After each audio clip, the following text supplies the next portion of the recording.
કરું પોતાના સ્થાન પર ઊભા થાય અને સાહેબનું સન્માન કરશે. પ્લીઝ આપ જવા વિનંતી, ઝડપથી સ્વાગત સન્માન કર્યું અને આપણે જોરદાર તાળીના ગણગણાટથી વધાવીશું. શાંતિથી, સમય બહુ કિંમતી છે એટલે કાર્યક્રમ બહુ ઝડપથી લેવાનો છે. આપણે સાહેબનું સન્માન સમસ્ત પ્રજાપતિ સમાજ ગુજરાતની જનરલ સભામાં આજે ખૂબ જ આનંદ અને ગૌરવનો દિવસ છે. જોરદાર તાળીના ગણગણાટથી ઉજવવાનો છે. સરસ સરસ. બોલો ભારત માતા કી જય, ભારત માતા કી જય.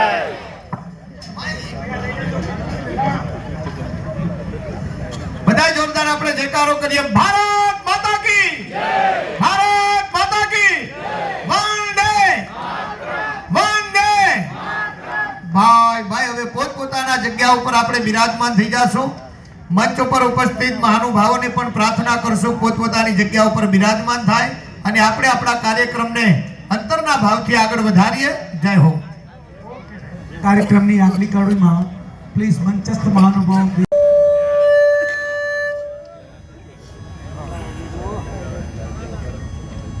સમસ્ત પ્રજાપતિ સમાજ ગુજરાત દ્વારા આયોજિત આજના આ કાર્યક્રમમાં આપણી સૌની સાથે મંચ ઉપર ઉપસ્થિત રાજ્યસભાના સાંસદ શ્રી મયંકભાઈ નાયક, સમાજના પ્રમુખ શ્રી અનિલભાઈ પ્રજાપતિ, પૂર્વ સાંસદ શ્રી દિનેશભાઈ અનાવાડિયા, સંયોજક શ્રી વીરચંદભાઈ પ્રજાપતિ, સહસંયોજક શ્રી લાલજીભાઈ પ્રજાપતિ, મહામંત્રી શ્રી દશરથભાઈ, શ્રી પ્રવીણભાઈ, શ્રી સી કે પ્રજાપતિ, કાર્યાલય મંત્રી શ્રી કાંતિલાલ પ્રજાપતિ, ટ્રસ્ટી શ્રી જયેશભાઈ, શ્રી સુમનભાઈ, શ્રી રોહિતભાઈ, સૌ દાતાશ્રીઓ, ટ્રસ્ટીશ્રીઓ, આમંત્રિત મહાનુભાવ, વિશાળ સંખ્યામાં ઉપસ્થિત સૌ સમાજના નાગરિક ભાઈઓ બહેનો, પ્રેસ મીડિયાના મિત્રો, સૌને મારા નમસ્કાર. કાર્યક્રમ થોડો વહેલો કરવાનું, કારણ કે આજે અમિતભાઈ સાહેબ અહીંયા છે ને એમની સાથેના કાર્યક્રમો ખૂબ છે.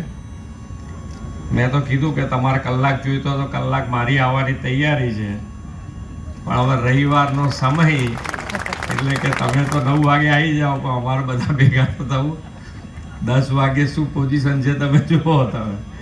એટલે પછી મેં કહ્યું સારું થોડોક ટાઈમ ઓછો આપીશું, પણ બધાને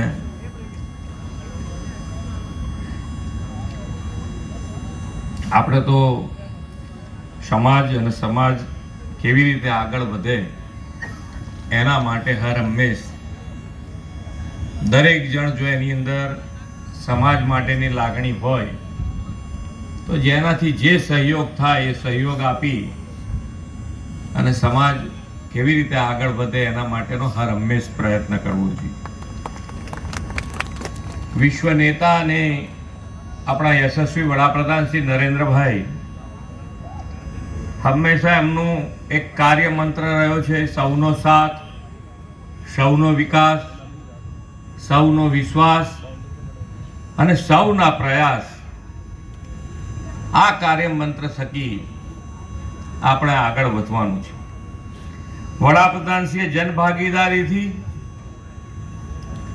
સમાજના દરેક વર્ગ, દરેક સમાજને વિકાસની મુખ્ય ધારામાં લાવવા શિક્ષણ, આરોગ્ય, રોજગાર સર્જનની અનેક યોજનાઓનો સફળ અમલ કરાયો છે.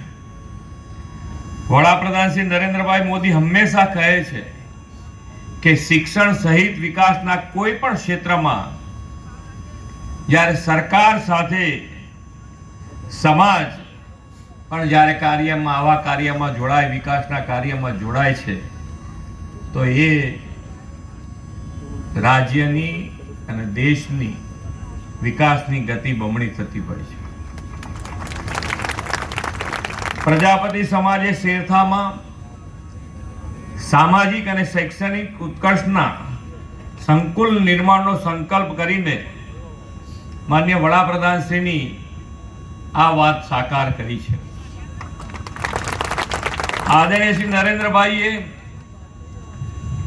કન્યા શિક્ષણ અને ડેમોગ્રાફિક ડિવિડન્ડ સમાન યુવા શક્તિને ઉચ્ચ શિક્ષણના અવસરો અને શ્રેષ્ઠ શિક્ષણ સુવિધાઓ પૂરી પાડી છે. પ્રજાપતિ સમાજ તો માટીને ઘાટ આપીને મૂલ્યવર્ધન કરતો સમાજ છે.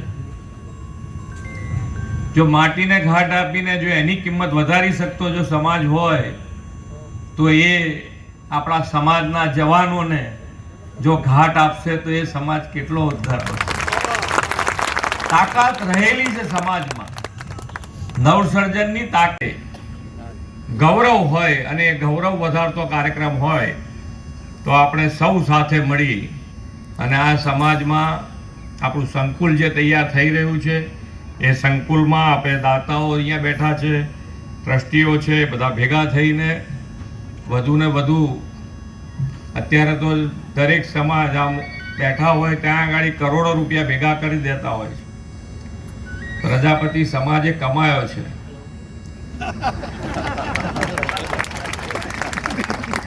પ્રજાપતિ સમાજને પહેલા થોડોક વહેલો ડેવલપમેન્ટમાં આવી ગયું એટલે બાકી પ્રજાપતિ સમાજને બે ફાયદા હતા. પહેલા જગ્યા લેતા પેલા માટી માટે, ઈંટો પાડવા માટે, અને ખાડા બી કિંમત એટલી બધી વધી ગઈ કે ખાડાની એ કિંમત હોય. એટલે આપણે આપણા સમાજ માટે કરીએ અને સરકાર તમારી સાથે છે.